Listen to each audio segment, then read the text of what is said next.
Films from the gun cameras of 8th Air Force fighter planes showed destruction of enemy air opposition over the Western Front.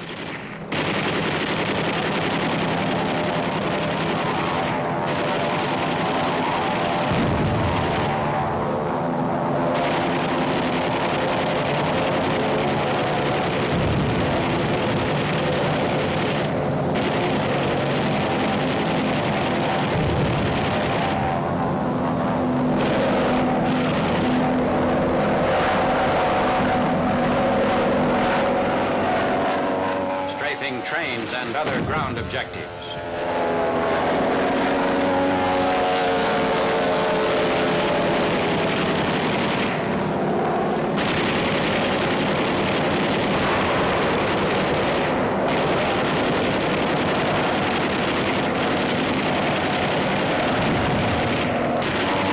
A pickaback plane is caught on the ground. A group of pickaback planes on the way toward the Allied lines are intercepted by P-51s of the 8th Air Force. The pickabacks are a combination of a Focke-Wulf 190 fighter on top of a Junkers 88 twin-engine bomber. The bomber is filled with high explosive and released near the target like a bomb. The Focke-Wulf 190 controls the flight of both planes, each of which provides its own power.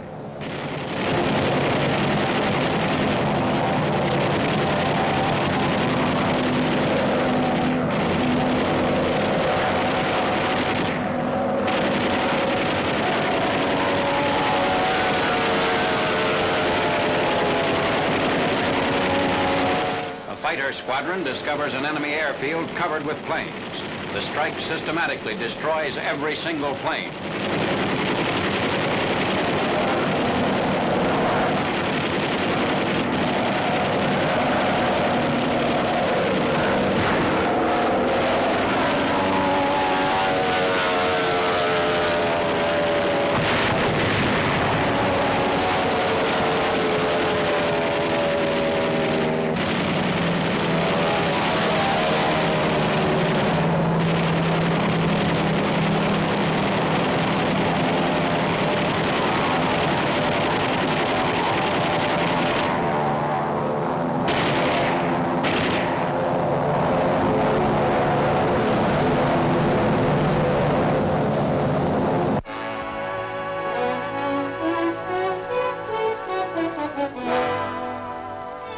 A rest haven behind the 7th Army lines in eastern France. By the truckload, infantry troops bear down on their objective. A week of relaxation in a French town the troops have renamed Shangri-La. Prior to this temporary release from combat duty, most of these men had known only the shelter of a foxhole during 135 consecutive days of combat from the Riviera beachhead to the Rhine. The free modern hotels which make up the quarters at this rest camp are named for the Infantry Division's 5 winners of the Congressional Medal of Honor. Like at a church supper in the old frontier days, the GIs checked their rifles at the door. No more M1s for the rest of 7 days. A tour of the grounds reveals all kinds of possibilities.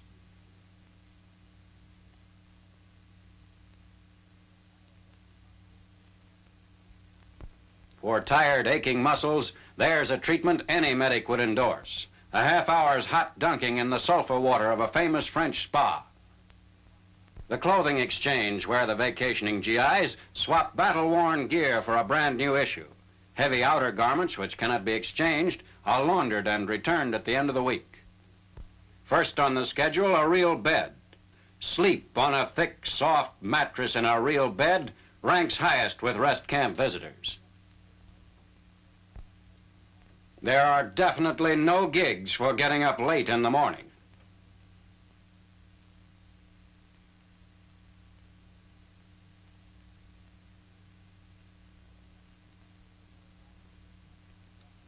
Being late for breakfast is no problem. A snack bar tides you over until the noon hour meal. The PX has everything.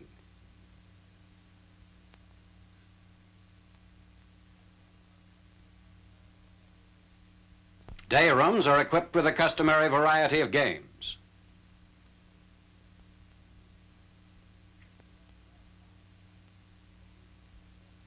The Red Cross Lounge, for reading or just taking it easy, or daydreaming. Time for a show. Latest movies from Hollywood are shown.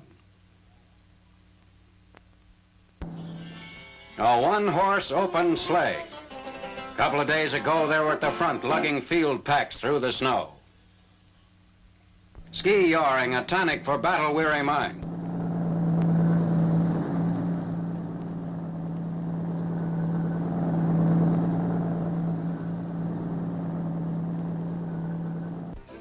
No mess kits, no field rations. Only music and French waitresses and steak and all the trimmings.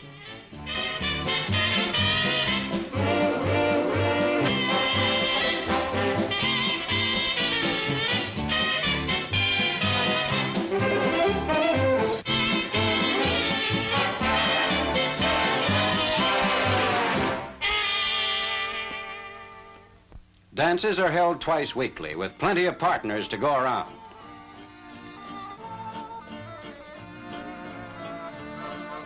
Almost to a man, they insist on maintaining contact with the war. After all, their buddies are still out there. 6 days of rest and then back to the front. It's not easy to go back after living country club style, but there's another batch of soldiers anxious to get a taste of it. So long, Shangri-La. It was great while it lasted.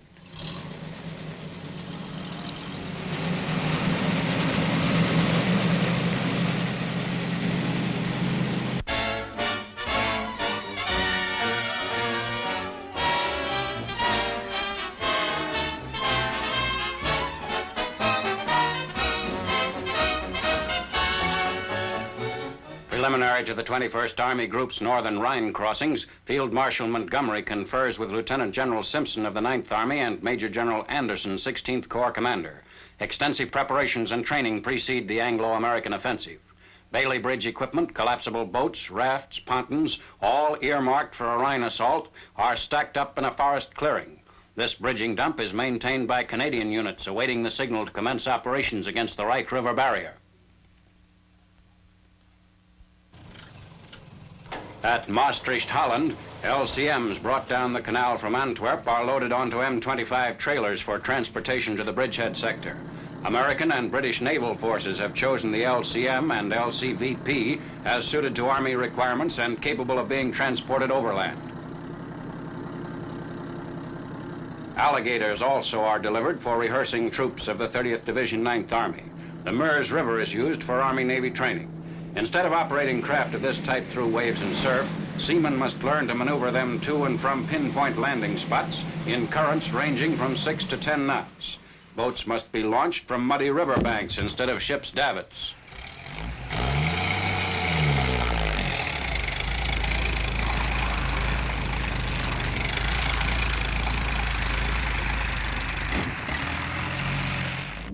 Preparations for the airborne operations coordinated with the amphibious assault. Elements of the 1st Allied Airborne Army drill in France 10 days before Lieutenant General Brereton's aerial task forces converge on the Rhine.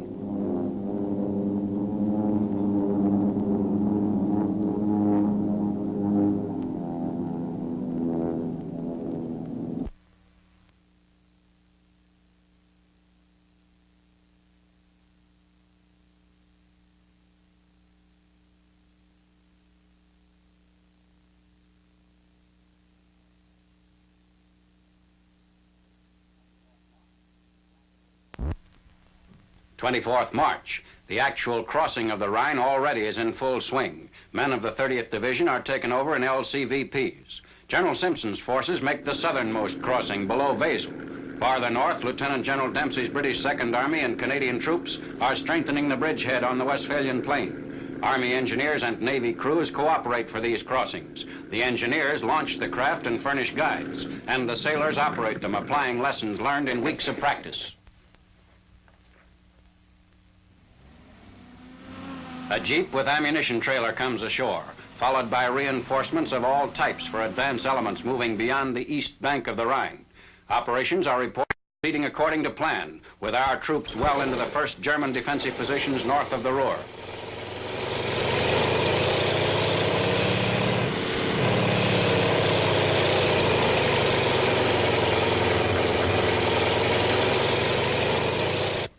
First glider landings near Brünnen, Germany in the Wesel area on the Rhine's far bank.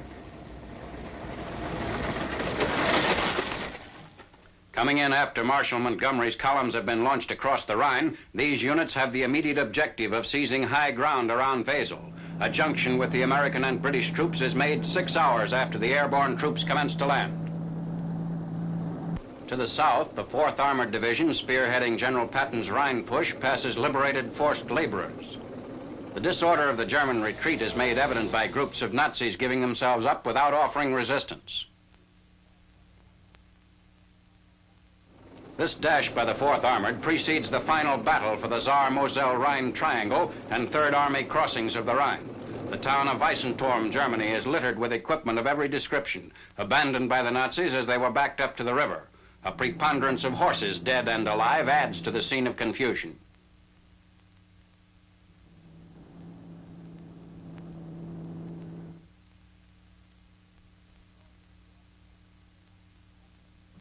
Disorder at the Rhine bank, where Nazi stragglers wait to be moved to prisoner cages. The 4th Armored alone captures more than 4,000 prisoners in its drive through the West German hills.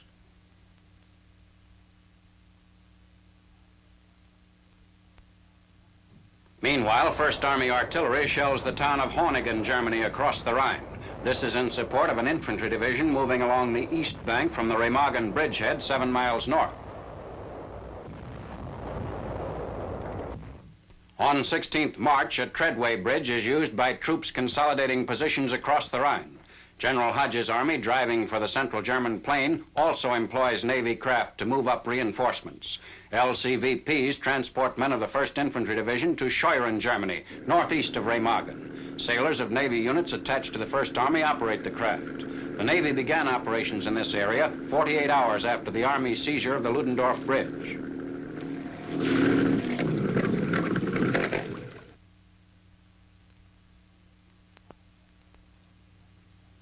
In addition, supplies are ferried across the Rhine in ducks. 2 amphibious truck companies, one a Negro outfit, man the amphibious vehicles on the runs to and from Unkel, Germany.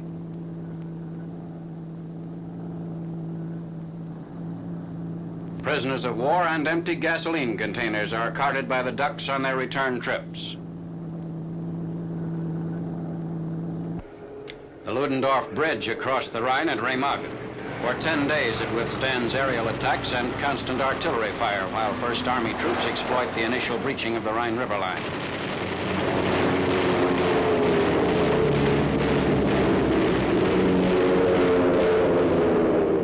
Traffic in the face of the attacks must be kept to proper intervals between vehicles.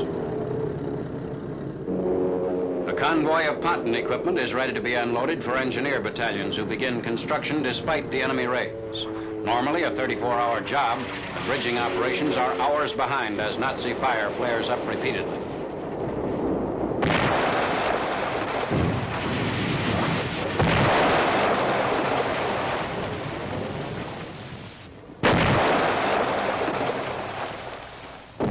Under heavy enemy fire, combat engineers out on the incompleted span dash back to shore.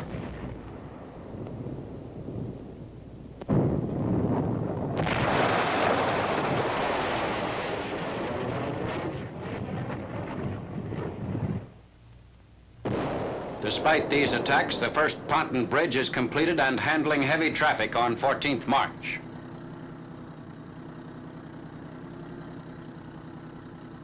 Armor is raced across the new link as the Remagen bridgehead begins expanding into a wide front. Both the ponton span and the adjacent Ludendorff Bridge are still under enemy fire. The engineer battalion working on the Ludendorff strengthens the roadbed, which was improvised to allow vehicles to travel over the railway ties. Damaged structural members of the bridge are removed by engineers. But weakened by the cumulative damage, the Ludendorff collapses on 17th March while about 300 engineer troops are working on it. Many of them are hurled into the swift icy water or crushed by the falling structure.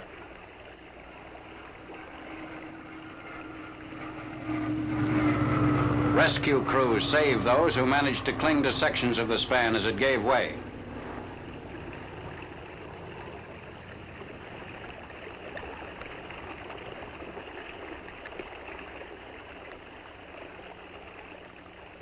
Rescuers swim out into the Rhine to reach injured men kept afloat by driftwood.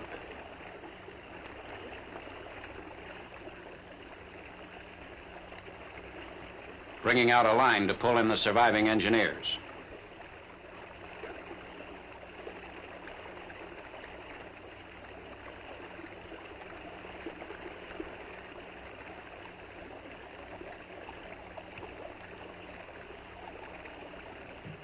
Quick action of this type saves many lives. When the 512-foot center span of the Ludendorff gave way, there was no vehicular traffic crossing the bridge. Crews extricate bodies pinned beneath the heavy beams.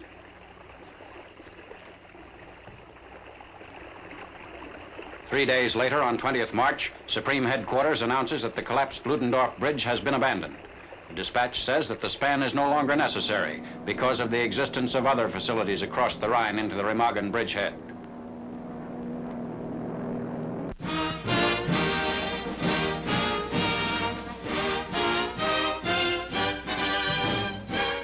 RAF films of the jet-propelled Gloucester Meteor, British counterpart of the American jet plane, the P-80 Shooting Star. The Meteor, powered by two Rolls-Royce engines, was first used to combat Nazi robot bombs. Although still in the early stages of experimentation, the plane has proved to be faster than the 500-mile-an-hour buzz bombs. Smooth running, easy to fly, and practically noiseless, the Meteor leaves almost no trail of smoke. Known as the Squirt by RAF pilots, the plane climbs like an elevator and increases its speed in high altitudes.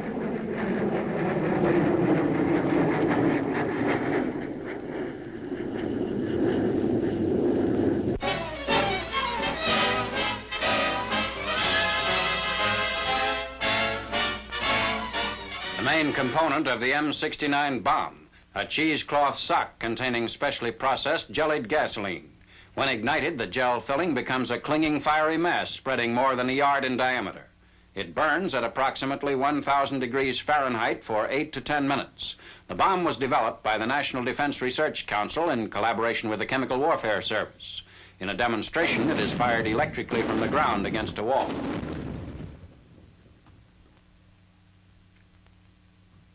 For airdrops, the M69 is assembled in groups of 38.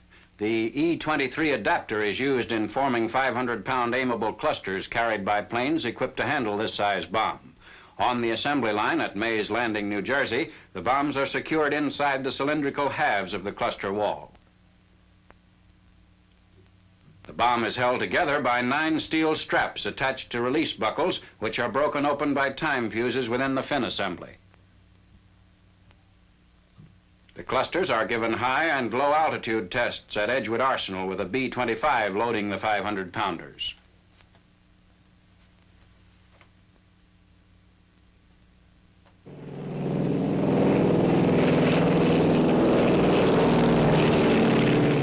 The cluster is released and opened, and the individual bombs with gauze streamers trailing drop toward the target.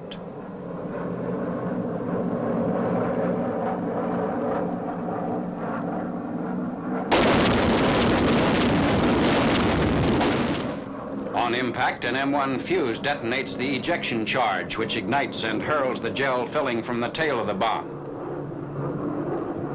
Another drop of the jellied gasoline bombs. The M69 saw extensive use in the March fire raids on Tokyo and Nagoya.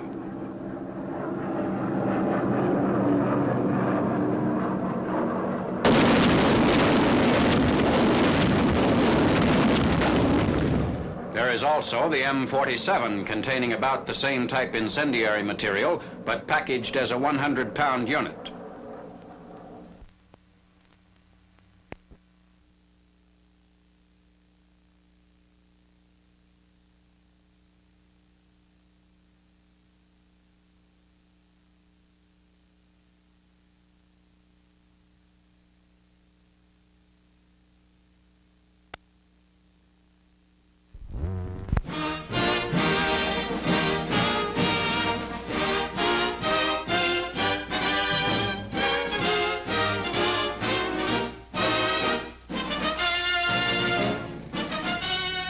American-trained Chinese First Army troops drive on Lashio.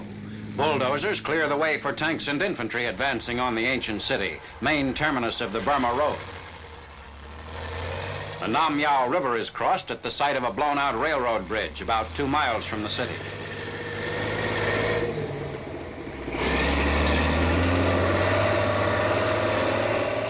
Lashio, prior to the main attack, bombed and gutted by planes of the 10th Air Force. Strategic importance of Lashio is its railway facilities connecting it with Mandalay and other Burma cities. Troops of the Chinese First Army occupy Lashio and its adjoining airstrip 7th March. The Japanese offered only slight resistance before withdrawing. A captured Japanese machine gun, one of the many weapons abandoned by the enemy in his hasty retreat.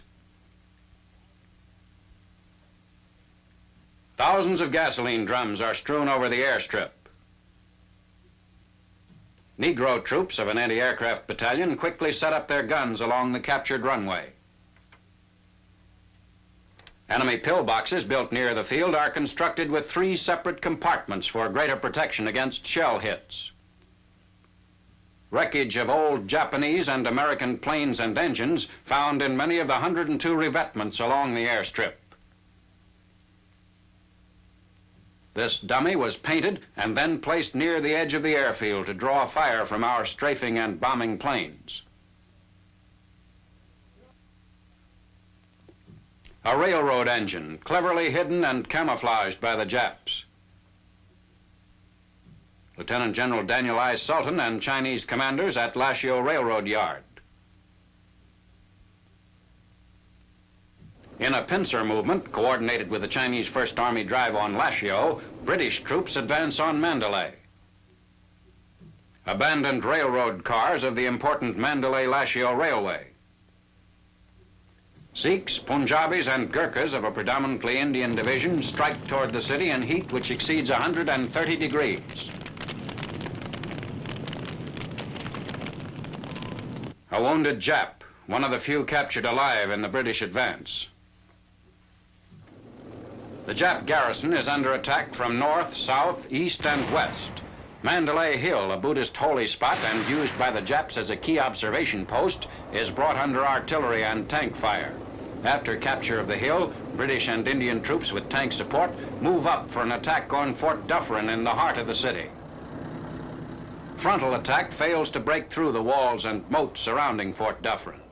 British big guns are brought up to breach the 30-foot walls, which are blasted with 100-pound shells from 4.5-inch howitzers.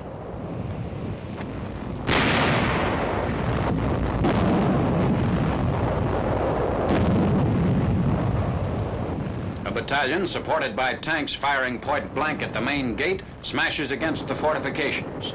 Japs, holed up and barricaded behind the wall, drive the attackers back with machine gun fire. Several of our tanks are knocked out in the action. Flanking movements feel out weak points in enemy positions. The last remaining center of Jap resistance in Mandalay, the fort is fanatically defended in a 12-day siege. Fall of Fort Dufferin and Mandalay takes place 20th March after almost 3 years of Japanese occupation.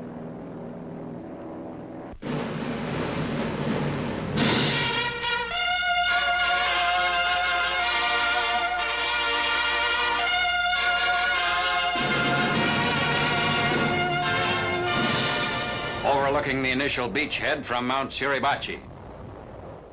D-Day +5, shelling the ridge bordering the No. 2 airstrip.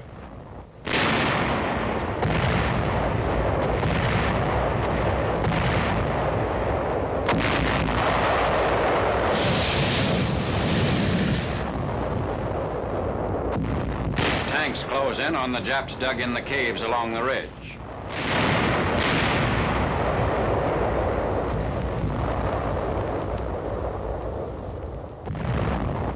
One of our mortar crews is knocked out. All except one Marine are killed. The ridge protecting the airstrip is stubbornly defended. A tank flamethrower goes into action against one of the many pillboxes covering the ridge.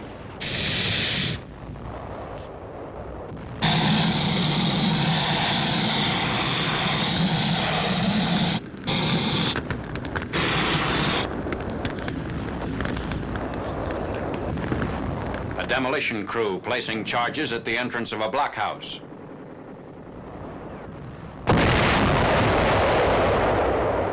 Rocket launcher mounted on a truck in action against Jap positions along the ridge.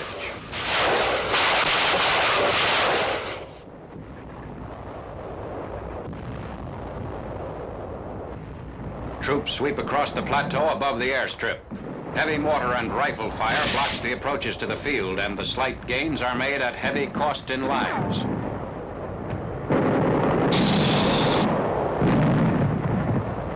Jap trenches along the ridge remain the last obstacle before the airstrip. Seizure of the ridge puts the airstrip and surrounding enemy positions under direct fire of our guns.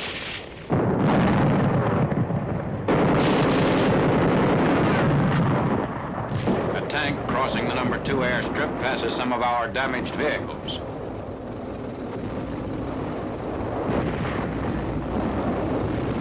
Air Corps films of Iwo Jima from a C-47 bringing in supplies from Saipan.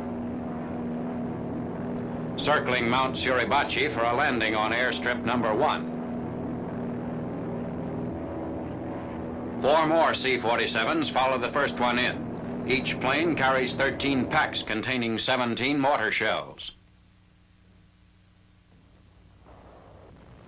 The first P-51 lands on airstrip number 1.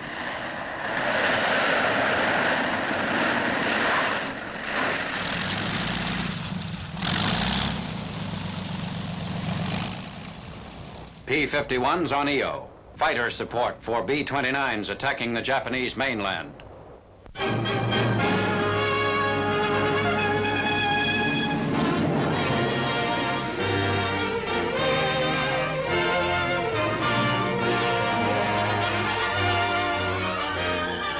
Navy films of a carrier strike at the Ryukyu Islands, 360 miles south of Japan.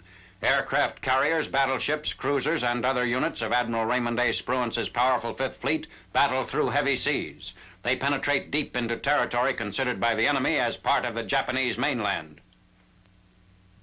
Hundreds of bombers and fighters take off from the decks of the task force carriers. A protective umbrella of Hellcats and Corsairs is thrown around the fleet, while Avenger torpedo planes and Helldiver bombers sweep inland.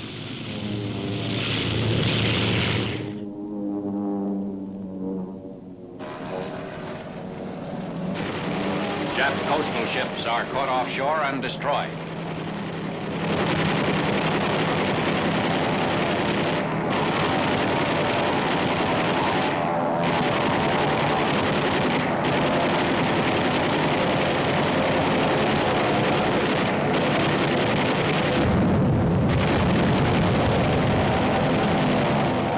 Jap warships and cargo vessels anchored in the island harbor and breakwater are strafed and sunk.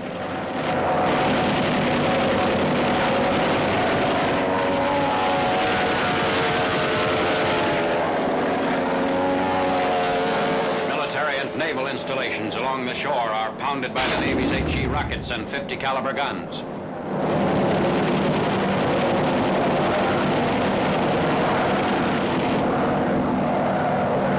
The island's big airstrip is raked by heavy fire.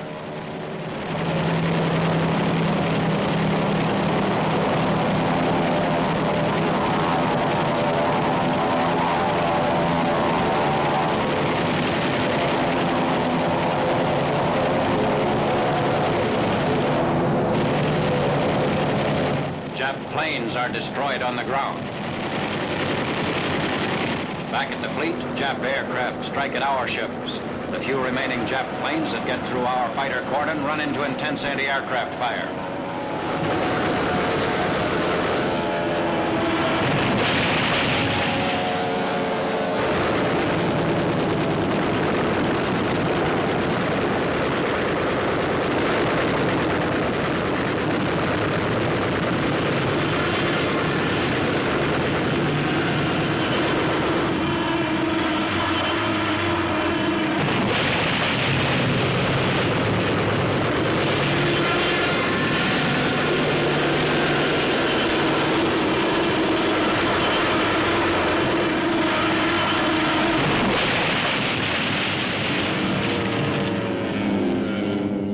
strike precedes the invasion of Okinawa Island by the 10th Army on 1st April.